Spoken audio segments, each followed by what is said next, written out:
ಆಕಾಶವಾಣಿ ಚಿಂತನ professor R Santosh Nayak ಅವರಿಂದ. ವಿಶ್ವ ಬೌದ್ಧಿಕ ಸ್ವತ್ತಿನ ದಿನವನ್ನು ಪ್ರತಿ ವರ್ಷ ಏಪ್ರಿಲ್ 26ರಂದು ಜಗತ್ತಿನಾದ್ಯಂತ ಆಚರಿಸಲಾಗುತ್ತಿದೆ.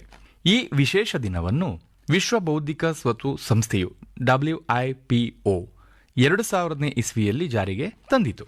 ಜನರಲ್ಲಿ ಬೌದ್ಧಿಕ ಸ್ವತ್ತಿನ ಬಗ್ಗೆ ಅರಿವು ಮೂಡಿಸುವುದು, ಸೃಜನಶೀಲತೆಯನ್ನು ಪ್ರೋತ್ಸಾಹಿಸುವುದು ಹಾಗೂ ಸಮಾಜದ ಪ್ರಗತಿಯಲ್ಲಿ ಹೊಸ ಆವಿಷ್ಕಾರಗಳು ವಹಿಸುವ ಮಹತ್ವದ ಪಾತ್ರವನ್ನು ತಿಳಿಸಿಕೊಡುವುದು ಈ ದಿನಾಚರಣೆಯ ಪ್ರಮುಖ ಉದ್ದೇಶವಾಗಿದೆ.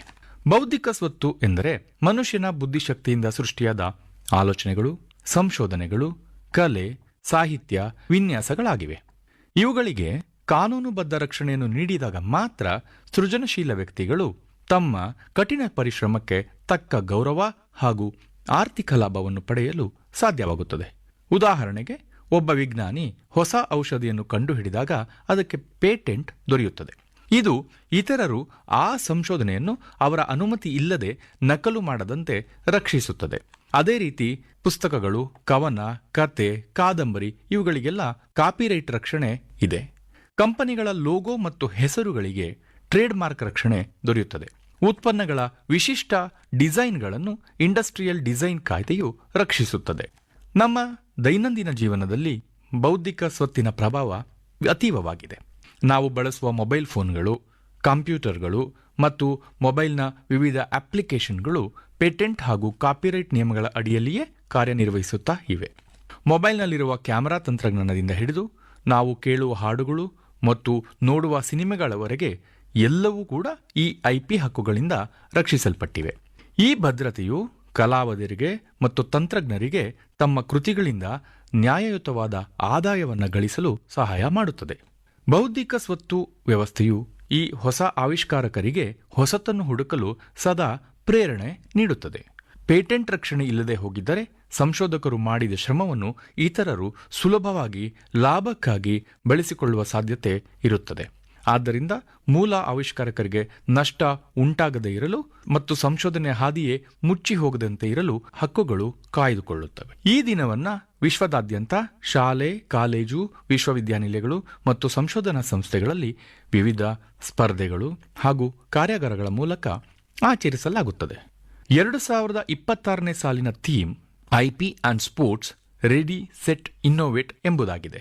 ಅಂದರೆ ಇದು ಕ್ರೀಡೆಯ ಕುರಿತು ಮಾತ್ರ ಸೀಮಿತವಾಗಿಲ್ಲ ಅಥವಾ ಆಟದ ಮೈದಾನಕ್ಕೆ ಮಾತ್ರ ಸೀಮಿತವಾಗಿಲ್ಲ.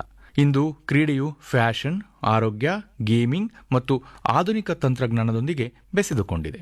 ಕ್ರೀಡಾ ಕ್ಷೇತ್ರದಲ್ಲಿ ಬಳಸುವ ಅತ್ಯಾಧುನಿಕ ಶೂಗಳಿಂದ ಹಿಡಿದು ಉಡುಪುಗಳಿಂದ ಹಿಡಿದು ಕ್ರೀಡಾ ಪ್ರಸರಣದವರೆಗೆ ಎಲ್ಲೆಡೆ ಬೌದ್ಧಿಕ ಸ್ವತ್ತಿನ ಹಕ್ಕುಗಳು ಕಾರ್ಯನಿರ್ವಹಿಸುತ್ತಾ ಇವೆ. ಈ ದಿನವು ಕ್ರೀಡಾ ಪ್ರದರ್ಶನವನ್ನು ಸುಧಾರಿಸಲು ಮತ್ತು ಪ್ರೇಕ್ಷಕರಿಗೆ ಉತ್ತಮ ಅನುಭವ ನೀಡಲು ಶ್ರಮಿಸುತ್ತಿರುವ ಹೊಸ ಹೊಸ ಆವಿಷ್ಕಾರಕರನ್ನು, ವಿಜ್ಞಾನಿಗಳನ್ನು, ತಂತ್ರಜ್ಞಾನಿಗಳನ್ನು ಗೌರವಿಸುವ ಅವಕಾಶವನ್ನು ನಮಗೆ ನೀಡುತ್ತದೆ. ಬೌದ್ಧಿಕ ಸ್ವತ್ತು ದೇಶದ ಆರ್ಥಿಕ ಬೆಳವಣಿಗೆಯಲ್ಲೂ ಕೂಡ ಪ್ರಮುಖ ಪಾತ್ರವನ್ನು ವಹಿಸುತ್ತದೆ.